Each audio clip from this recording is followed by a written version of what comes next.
ప్రభువైన యేసుక్రీస్తు నామములో హోసన్న మినిస్ట్రీ తరపున మీకు శుభాభివందనాలు తెలియజేస్తున్నాను. ప్రియమైన దేవుని బిడ్డలారా, శిలువను గురించిన వార్త నశించుచున్న వారికి వెరితనం, రక్షించబడుచున్న వారికి దేవుని శక్తి అయినది.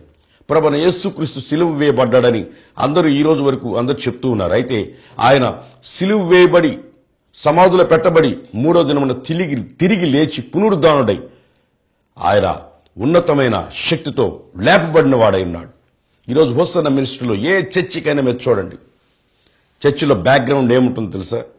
పునరుద్ధానుడైన క్రీస్తుని ప్రకటిస్తున్నాము. అలనాడు అపోస్తులు సిలువ వేయబడిన క్రీస్తుని ప్రకటించారు.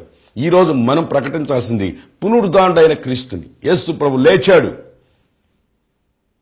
మరణములను విరిచి గోధుమ కింద భూమిలో పడి చావకపోతే మొలకెత్తదు. ఆయన సిలువలో మరణించి సజీవుడై తిరిగి లేచాడు. పునరుద్ధానపు శరీరంతో తిరిగి లేచి ఉన్నాడు. ఆయన పునరుద్ధానుడు అవడం వలన మనకు కలిగిన ఆశీర్వాదాలు ఏంటో మీతో నేను పంచుకోవాలని నేను ఆశపడుతూ ఉన్నాను. మొట్టమొదటిగా రోమాపత్రిక 10వ అధ్యాయం 9వ వచనం చదువుకుందాం. అది ఏమనగా యేసు ప్రభువని నీ నోటితో ఒప్పుకొని దేవుడు మృతులలో నుండి ఆయన లేపినని మీ హృదయమునందు విశ్వసించిన ఎడల నువ్వు రక్షించబడతావు. రక్షణ అనుభవం ఆయన పునరుద్ధానంలో నుంచి నీకు నాకు ఆయన ప్రసాదించాడు. నోటితో ఒప్పుకొని హృదయమునందు ప్రభువైన యేసుక్రీస్తు మృతులలో నుంచి లేపబడ్డాడని నువ్వు నోటితో ఒప్పుకొని హృదయమునందు విశ్వసిస్తే రక్షణ అనేది రకరకాలుగా ఉంది. ప్రియమైన దేవుని బిడ్డలారా, యేసు ప్రభు నోటితో ఒప్పుకుంటే రక్షణ. అలాగే మనం గమనించి చూస్తే అంతవరకు రక్షణ కాపాడుకోవాలి. అంతవరకు రక్షణ. నమ్మి బాప్తిసం పొందిన వాడు రక్షించబడును, నమ్మని వానికి శిక్ష విధించబడును. ప్రియమైన దేవుని బిడ్డలారా, అటైతే అంతవరకు రక్షణ కాపాడుకున్నవాడు నీతి కిరీటం, జీవ కిరీటం, నేను కూర్చున్న సింహాసనం మీదకి వస్తాడంటాడు. చూడండి, అంతవరకు రక్షణ కాపాడుకోవాలి. రక్షణలో రకరకాల ఆశీర్వాదాలు ఉన్నాయి. అదే రక్షణ అనేది పునరుద్ధానం అవడం వలన మనకు కలిగింది. ప్రభువైన యేసుక్రీస్తు పునరుద్ధానం అవడం వలన మనకు రక్షణ. దేని నుండి రక్షణ? కడుపు నొప్పి నుండే, తలకాయ నొప్పి నుండే, డొక్కలో నొప్పి నుండే, దేని నుండి? నీ ఆత్మని పాతాళంలో విడిచిపెట్టకుండా, నిత్య నరకాగ్నికి వెళ్లకుండా రక్షించగలిగిన ఒకే ఒక నామం నజరేయుడైన యేసు నామం, పునరుద్ధానుడైన ప్రభువైన యేసుక్రీస్తు నామం. నీవు ఏ కులమైనా కావచ్చు, ఏ మతమైనా కావచ్చు, మనిషిగా పుట్టిన ప్రతి ఒక్కడు, ఏ దేశమైనా, ఏ ప్రాంతమైనా పర్వాలేదు, యేసు ప్రభు మృతులలో నుంచి లేపబడ్డాడని నోటితో ఒప్పుకొని హృదయమునందు విశ్వసిస్తే చాలు, నీవు రక్షించబడతావు. నీ ఆత్మ నరకానికి వెళ్లకుండా తప్పించబడుతుంది. ఇది ఉచితంగా దేవుడు నీకు అనుగ్రహించిన ఒక రక్షణ. ఈ రక్షణను నువ్వు నిర్లక్ష్యం చేయక తక్షణమే నువ్వు ఈరోజు ఆ రక్షణ అనుభవాన్ని నువ్వు పొందుకోవాలంటే నోటితో ఒప్పుకో, హృదయమునందు విశ్వసించు. ఆయన పునరుద్ధానం అవడం వలన రక్షణను మనకు ప్రసాదించాడు. అంతేకాదు, కొరింథీయులకు రాసిన మొదటి పత్రిక 15వ అధ్యాయం 14వ వచనంలో ఏముందో చూద్దాం. మరియు క్రీస్తు లేపబడకుండా ఉంటే మేము చేసే ప్రకటన వ్యర్థం, విశ్వాసము వ్యర్థం. ప్రకటించే ప్రకటన వ్యర్థం, విశ్వాసం వ్యర్థం. ఈ రోజు మనలందరినీ విశ్వాసులని పిలుస్తున్నారు. ఎందుకు? ప్రభువైన యేసుక్రీస్తు సమాధిలో పెట్టబడి తిరిగి లేచాడు. దానిని మనం విశ్వసిస్తున్నాం గనుక మనం విశ్వాసులని పిలుస్తున్నారు. ప్రియమైన దేవుని బిడ్డలారా, ప్రకటించడానికి ఒక ప్రకటన ఉంది మనకు. చాలా మంది క్రైస్తవులు విదేశాల నుంచి డబ్బు వస్తుంది, అందువలన వీళ్ళకి తిన్నది అరక్క ప్రసంగాలు చేస్తున్నారు, మీటింగులు పెడుతున్నారు అని అనుకుంటున్నారు. కాదు. ప్రభువైన యేసుక్రీస్తు సమాధిలో పెట్టబడి మూడో దినమున తిరిగి లేచాడనే ప్రకటన మా చేతిలో ఉంది కనుక ఆ సందేశాన్ని ఈరోజు మీకు ప్రకటిస్తున్నాం. పునరుద్ధానపు సందేశం. ప్రపంచంలో నువ్వెక్కడికైనా పో, మెడ్రాస్కి వెళ్ళు, ఢిల్లీకి వెళ్ళు, హైదరాబాద్కి వెళ్ళు, ప్రపంచంలో ఏ దేశానికైనా వెళ్ళు, ప్రతి దగ్గర సమాధులు లోపల పైకి ఇంపు, లోపల కంపు కొడుతుంటాయి. ప్రపంచంలో ఒకే ఒక సమాధి, తెరవబడిన సమాధి యెరూషలేములో ఉంది. నేను దాని లోపలికి వెళ్లి చూసొచ్చి మీకు చెప్తున్నాను. ప్రపంచంలో ఒకే ఒక సమాధి, తెరవబడిన సమాధి, పునరుద్ధానపు శరీరంతో లేపబడిన సమాధి. నీ దేవాలయాన్ని పడగొట్టండి, మూడో దినం దీన్ని తిరిగి కడతానని శరీరాన్ని గురించి చెప్పిన వాక్యం ప్రకారం ప్రభువైన యేసుక్రీస్తు తిరిగి లేచాడు. జయమే సాతాను కోటలు లయము చేసి ప్రభువైన యేసుక్రీస్తు తిరిగి లేచి ఉన్నాడు. ప్రియమైన దేవుని బిడ్డలారా, మనం ప్రకటించడానికి ప్రకటన, ప్రతిరోజు, ప్రతి క్షణం, ప్రతి గ్రామంలో, ప్రతి మనిషిగా పుట్టిన ప్రతి ఒక్కరికి ఈ సందేశాన్ని, ఈ ప్రకటనను, ఈ విశ్వాససహితమైన మాటను ప్రకటించడానికి ప్రభువైన యేసుక్రీస్తు తిరిగి లేచాడు కనుకనే ఈ రోజు ప్రకటించగలుగుతున్నాం. ఏ టీవీ ఛానల్ పెట్టినా, ఏది పెట్టినా ఈ రోజు సువార్త ప్రకటించబడుతూ ఉందంటే ప్రభువైన యేసుక్రీస్తు తిరిగి లేచాడు కనుకనే. ఆయన తిరిగి లేయకపోతే ప్రకటించడానికి మనకు ప్రకటన ఏముంది? ప్రకటించడానికి మన నోట్లో ఒక సందేశాన్ని దేవుడిచ్చాడు. ఏంటంటే యేసు ప్రభు అనే అతన్ని రోమా ప్రభుత్వం ఆయన సిలువేసి ఆయన్ని సమాధిలో పెట్టారు. 3వ దినమున ఆయన తిరిగి లేచాడు. ఈ సందేశం మా దగ్గర ఉంది కనుక ఈ రోజు ప్రకటించగలుగుతున్నాం. ప్రపంచంలో సమాధిలోంచి తిరిగి లేచిన ఒకే ఒక ఆయన నజరేయుడైన యేసు. ఆయన లేయటం వల్ల మనకు ఒక విశ్వాసము, ప్రకటన మనకు వచ్చింది. ప్రకటించడానికి నీ దగ్గర ఒక సందేశాన్ని ఈరోజు నువ్వు తీసుకో. ప్రభువైన యేసుక్రీస్తు తిరిగి లేచాడని చెప్పు. ఆ మాట నీవు విశ్వసించు. ఈరోజు విశ్వసిస్తే నిత్యముగా, విశ్వసించిన వారికి నిత్యముగా విశ్వాసం మాత్రం ఉంచుము. దేవుడు నిత్యమైన జీవితంలో కార్యం చేసి నిత్య రాజ్యానికి సిద్ధపరుస్తాడు. చూచి నమ్మిన వాడి కంటే చూడక నమ్మిన వాడు ధన్యుడైన ప్రభువైన యేసుక్రీస్తు చెప్తున్నాడు. చూడకనే విశ్వసించు. నిత్యముగా కంటికి కనబడనిది, చెవికి వినబడనిది, హృదయానికి గోచరము కాని ఒక నిత్య రాజ్యానికి దేవుడిని సిద్ధపరుస్తాడు. బైబిల్లో రోమపత్రిక 4వ అధ్యాయం 25వ వచనంలో ఇంకొక వాక్యం మనకు కనిపిస్తుంది. ఆయన మన అపరాధముల నిమిత్తం అప్పగింపబడి మనల్ని నీతిమంతులుగా తీర్చడానికి లేపబడ్డాడు. ప్రియమైన దేవుని బిడ్డలారా, మనల్ని ఆయన అపరాధములకు నిమిత్తం ఆయన అప్పగించబడి మనల్ని నీతిమంతులుగా చేయడానికి కొరకు ఆయన పునరుద్ధాన శరీరంతో తిరిగి లేచాడు. ఈ రోజు నీవు నేను నీతిమంతులుగా తీర్చబడ్డాం. ఎలాగా? ఉచితమైన కృప. ఆయన పునరుద్ధానుడు అవడం వలన మనము నీతిమంతులుగా తీర్చబడ్డాం. ఆయన సమాధిలో పెట్టబడి ఉంటే, ఆయన సమాధిలో కంపు కొట్టుంటే ఈ రోజు మనం నీతిమంతులుగా తీర్చబడి ఉండేవాళ్ళం కాదు. ఈ రోజు ఆయన తిరిగి లేయడానికి కారణం ఏంటంటే నిన్ను నన్ను నీతిమంతులుగా చేయడానికి. ప్రియమైన దేవుని బిడ్డలారా, సాతాను నువ్వు పాపివని, నీలో ఉన్న పాపాన్ని ఎత్తి చూపించొచ్చు. కానీ ప్రభువైన యేసుక్రీస్తు చెప్తున్నాడు, నువ్వు నీతిమంతుడివి. నువ్వు నీతిమంతులుగా చేయడానికి వరకే నేను పునరుద్ధానపు శరీరంతో లేచాను. వాక్యం బిడ్డ, ప్రియమైన దేవుని బిడ్డ, నువ్వు నీతిమంతుడివి. నువ్వు నీతిమంతుడిగా చేయడానికి కొరకు ఆయన ప్రభువైన యేసుక్రీస్తు పునరుద్ధానపు శరీరంతో లేచాడు. ఆయన నోటితో ఒప్పుకో, హృదయం నందు విశ్వసించు, నీతిమంతుడిగా తీర్చబడు. బైబిల్లో ఇంకొక వాక్యాన్ని మనం చదువుకుందాం. పేతురు రాసిన మొదటి పత్రిక 1వ అధ్యాయం 4వ వచనంలో ఒక వాక్యం మనకు కనిపిస్తుంది. మృతులలో నుండి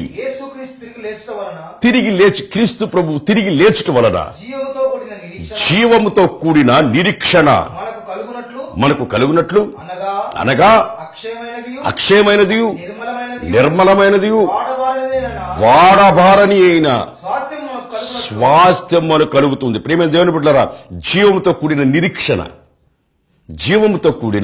నిరీక్షణ, అంతేకాదు వాడబారని స్వాస్థ్యం. ఆయన పునరుద్ధానం అవడం వలన మనకు దేవుడు సంప్రాప్తం చేశాడు. ప్రియమైన దేవుని బిడ్డలారా, మనకు జీవంతో కూడిన ఒక నిరీక్షణ మనకు కలుగ చేసి, అంతేకాకుండా వాడబారని స్వాస్థ్యం. ఆయన తిరిగి లేయడం వలన వాడబారని స్వాస్థ్యానికి నిన్ను నన్ను పిలిచి ఉన్నాడు. ఆయన తిరిగి లేచి ఉన్నాడు గనక నిత్యముగా ఆయన పునరుద్ధానపు శరీరంతో తిరిగి లేచి వాడబారని స్వాస్థ్యాన్నిచ్చి నిరీక్షణను మనకు ప్రసాదించి విశ్వాసములో ఉన్న నిరీక్షణ కలుగు చేసి, ఆ నిరీక్షణతో ఆయన వచ్చినప్పుడు నిందారహితులు ఆయన ఎదుర్కొని వెళ్లి ఆయనలో ప్రేమారాజ్యంలో యుగాయుగములో ఆయన దగ్గరికి వెళ్ళడానికి ఈ రోజు మనకు ఒక నిరీక్షణ. నా నిరీక్షణ నన్ను సిగ్గుపరచుడు. ప్రభువైన యేసుక్రీస్తు వస్తాడు, నన్ను తీసుకుని వెళ్తాడు. ఈ విశ్వాసంతో మనం ఉన్నాం. ఆయన కొరకు ఎదురు చూస్తూ, నిరీక్షణతో ఎదురు చూస్తున్నాం. ఆయన వచ్చినప్పుడు ఆయనతో కూడా వెళ్ళిపోతాం. అప్పుడు యుగాయుగముల ప్రేమలో ఆయనతో ఉండిపోవడమే. అప్పుడు విశ్వాసం అవసరం లేదు, అప్పుడు నిరీక్షణ అవసరం లేదు, అప్పుడు ప్రేమ రాజ్యములో ఆయనతో యుగాయుగములు ఆయనతో ఉండకపోవచ్చు. ఇప్పుడు మనకు విశ్వాసం అవసరం, నిరీక్షణ అవసరం. వాడబారని స్వాస్థ్యానికి మనల్ని పిలిచాడు కనుక వాడబారని స్వాస్థ్యం కొరకు మనం ఎదురు చూడాల్సిన అవసరత. వాడబారని స్వాస్థ్యం మనకి ఎలా వచ్చిందంటే ఆయన పునరుద్ధానం అవడం వలన మనకు వచ్చింది. ఆయన పునరుద్ధానం అవడం, ఒకవేళ ఆయన వాడిపోయే, ఆయన ఒకవేళ చనిపోయి సమాధిలో కంపు కొట్టుంటే మనం వాడబారని స్వాస్థ్యాన్ని గురించి ఒక నిరీక్షణ మనకు ఉండుండేది కాదు. ఈరోజు ప్రపంచంలో యేసు ప్రభు ఈ లోకానికి వచ్చి సమాధిలో పెట్టబడి తిరిగి లేచేంత వరకు అనేకులు అనుకుంటున్నారు. 1 వే ట్రాఫిక్ లాగా చనిపోయిన వాడు ఎక్కడికి వెళ్తాడో, కుక్కై పుడతాడో, కాకి పుడతాడో, దున్నపోతై పుడతాడో, పందే పుడతాడో, జంతువుల్లో ఉన్న ఎన్ని రకాల స్వభావాలు, మనుషులు ఎన్ని రకాల జంతువులు ఉన్నాయట పుడతాడని అనుకుంటున్న మానవాళి యొక్క మూఢనమ్మకాల్ని తిరగరాస్తూ ప్రభువైన యేసుక్రీస్తు ఆయన సమాధిలో నుండి తిరిగి లేచి ఒక పునరుద్ధానపు శరీరంతో తిరిగి లేచి పునరుద్ధాపు సందేశాన్ని దేవుడు మనకిస్తున్నాడు. వాడబారని స్వాస్థ్యము కొరకు, వాడబారని స్వాస్థ్యం కొరకు మనల్ని పిలిచాడు. అది మన కొరకు ఎదురు చూస్తా ఉంది. విశ్వాసం, నిరీక్షణతో పునరుద్ధానపు శరీరంతో ఆయన తిరిగి లేచి వాడబారని స్వాస్థ్యానికి మనల్ని పిలిచి ఉన్నాడు. దానికి అర్హులుగా మనల్ని చేశాడు. ఆయన పునరుద్ధానం అవడం వలన ఒక వాడబారని స్వాస్థ్యం, ఒక నిరీక్షణ మనలో విశ్వాసం పుట్టించి ఆ ఉన్నతమైన శిఖరాలు, ఉన్నతమైన ఆశీర్వాదాలతో మనల్ని ముందుకు నడిపిస్తూ ఉన్నాడు. అంతేకాదు, బైబిల్లో ఇంకొక వాక్యాన్ని మనం చదువుకుందాం. ఇంకొక వాక్యాన్ని మనం ఎబ్రీ పత్రిక 6వ అధ్యాయం 2వ వచనం. కాబట్టి నిర్జీవ క్రియలు విడిచిపెట్టి మారు మనసు పొంది దేవుని యందు విశ్వాసమును, బాప్తిసమును గురించిన బోధ, హస్త నిక్షేపణ, మృతుల పునరుద్ధానము, నిత్యమైన తీర్పు అని పునాది మరలా వేయకంటే యేసు ప్రభు తిరిగి లేయడం వలన ఈ లోకంలో పునాది వేశాడు.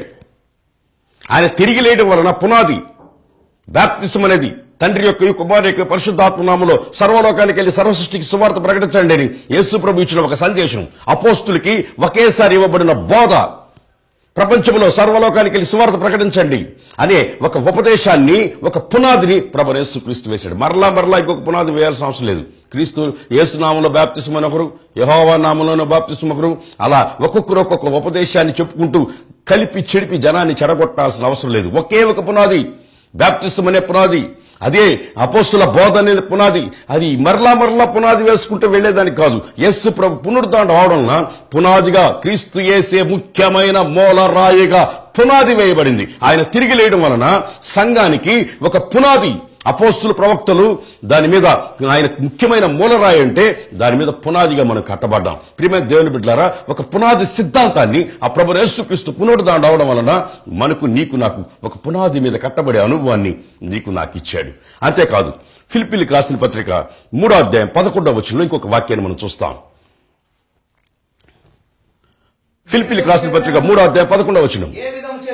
ఏ విధము చేతనైనను మృతులలో నుండి నాకు పునరుద్ధానం కలగవలని అపోస్తలుడైన పౌలు అంటాడు. ఏ విధము చేతన మృతులలో నుండి పునరుద్ధానం నాకు కలుగవలనని ఆయన మరణ విషయములో సమాన అనుభవం గలవాడనై ఆయనను ఆయన పునరుద్ధాన బలమును పొందు నిమిత్తము ఆయన శ్రమలలో పాలువాడవుతాడు. చూడండి, క్రీస్తు మిగిలించిన శ్రమలు మనం అనుభవించేందుకు ప్రభువైన యేసుక్రీస్తు తిరిగి లేచాడు. నీ సిలువను ఎత్తుకొని నువ్వు నడువు అన్నాడు. ఒక్కొక్కరు సిలువ ఎత్తుకొని యేసు ప్రభు వెంబడించాలంటే మన సిలువను మనం ఎత్తుకొని నడవాలి.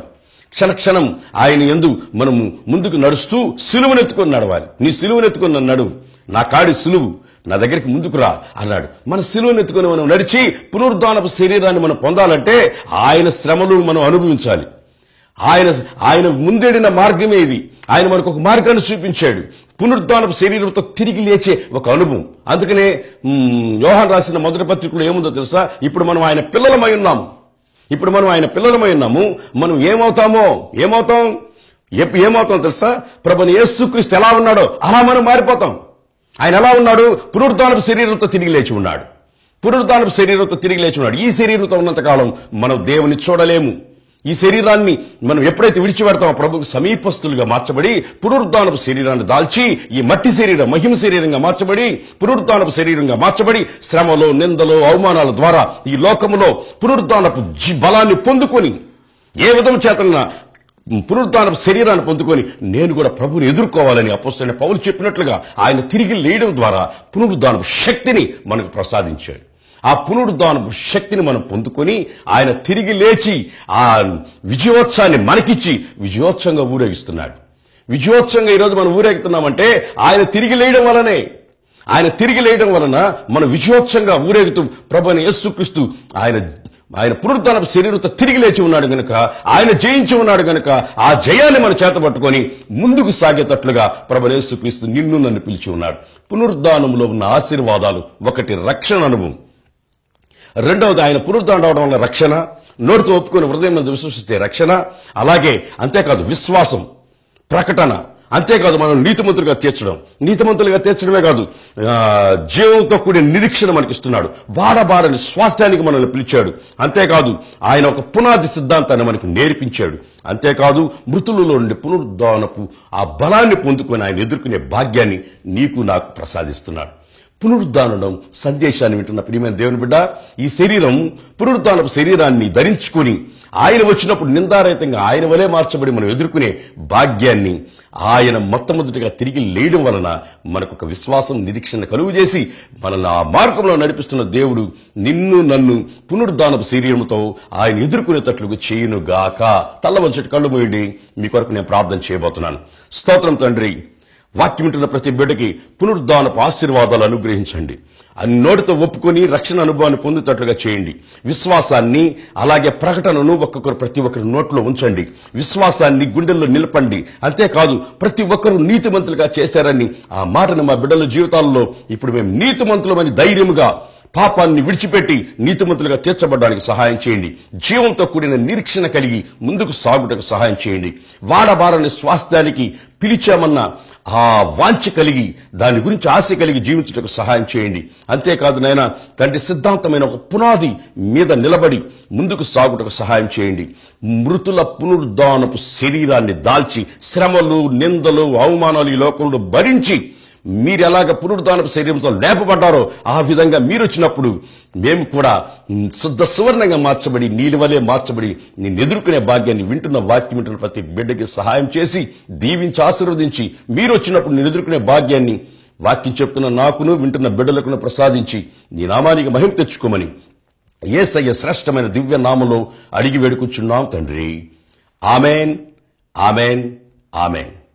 మీ అందరికీ వందనాలు, స్తోత్రాలు.